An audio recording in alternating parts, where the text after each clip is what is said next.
one that we had to read about that happened decades ago, one that's taking place right before our very eyes.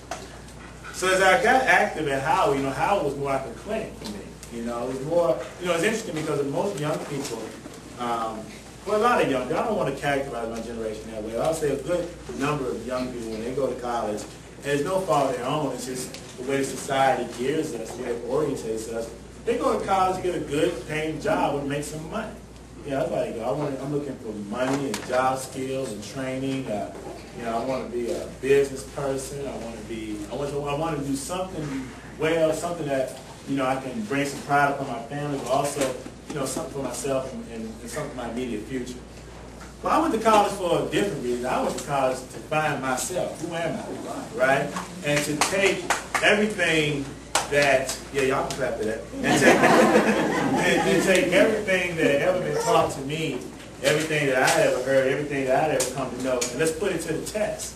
Let's see if it works. Let's find out, whether these ideologies and perspectives work. And as other colleges gave me an opportunity to do, it was a trial and error in a way that I really couldn't do anywhere else in society.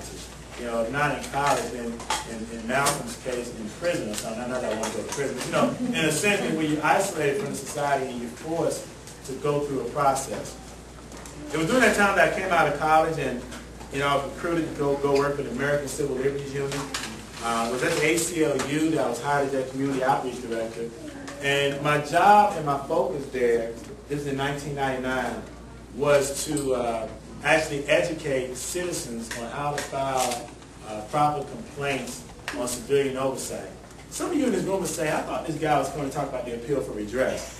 Well, see, I'm showing you how it's all linked. In other words, I was an activist before I went in the military. Now, some of you say, when he go in the military to be an activist, not necessarily, definitely not on this level. I figured I might raise a few issues, but I certainly didn't think that it would grow into what it is today. What I am saying is that there was a certain training and a certain background and a certain undergirding that went into this. So it was at the ACLU that I did that work. A year later, I went and joined the staff at Amnesty International, their Mid-Atlantic office there in Washington, D.C. It was at Amnesty that I first began to work under the construct of human rights, not just civil rights and domestic policy, but human rights. So now looking at issues like racism, and issues like sexism and classism, and the special oppression of women in our society, looking at these issues now from a human rights construct, and looking at how the United States now behaves in the international arena. I actually had the opportunity to go to the World Conference Against Racism in Durban, South Africa. Had an opportunity to come into contact with the so-called untouchables, right? In the Dallas of India, and look at some of those issues. And it was at that time that we actually led a campaign against police brutality in Prince George's County, Maryland. A colleague and a friend of mine, Prince George's County. You from there? So we lived there before. Y'all know about the police. Oh yeah. They were killing black men wholesale.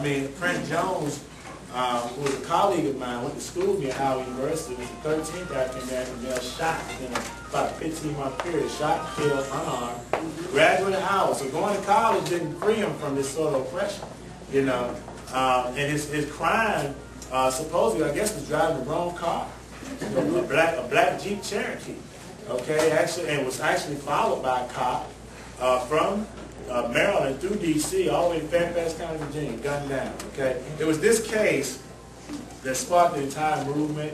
I actually was at the forefront of helping bring together a coalition of activists there in Maryland, and we fought for over 2 years. Actually, put that county's police department under what's called a memorandum of understanding under the United States Justice Department. Right now, this county is going through all sorts of reforms, and I'm not so sure that's going to totally fix the problem, but it certainly is a lot better than what it once was. So how did I end up in the military? Well, that is the question. What's interesting is as activists, and many of you have been there before, and you're still there. Activists give so much of themselves. It almost gets to a point where it's just instinctive. But Belinda, who's my significant other, she's here with me today, and I think she's still getting used to this, because it's not normal. You know, my mom was so in other words, you have to really, you got to find some way of taking care of yourself. If you're an activist in the room, I would encourage you to become a runner or walk every day, ride a bike. Do something to keep yourself physically going, because you instinctively sacrifice yourself in a way that most people don't. And that's because the issues burn within you. You go to bed thinking about it. You wake up thinking about it. You know, you can't read the story and just put it down. Where does this activism come from? It's a third grade teacher named Miss Madison who paddles a child in my third grade class and almost breaks his hand. And my mom goes up to the school and raises HE, you know what, and then calls the school board and gets him fired, right? To the point where every teacher in the school now is afraid of me, to the point where I fall out of a swing. You know, they think, oh my, Miss Hutto gonna get me fired too. But that was activism, right? You know. So yeah, take care of yourself, definitely. I found myself in a situation where I couldn't continue to go on as I had once gone on. My son, who was here with me today, his mother was going back to graduate school to get her MBA. And so I had to take care of my son on an everyday basis. Now, for those of you all who work in nonprofits, you know that nonprofits is 24 hours, 7 days. You know, and it's not because the actual leadership of the nonprofit forces that upon you. It's because you feel that. You understand? So it's not like I'm at Amnesty and I go, it's 5 o'clock, I gotta go home.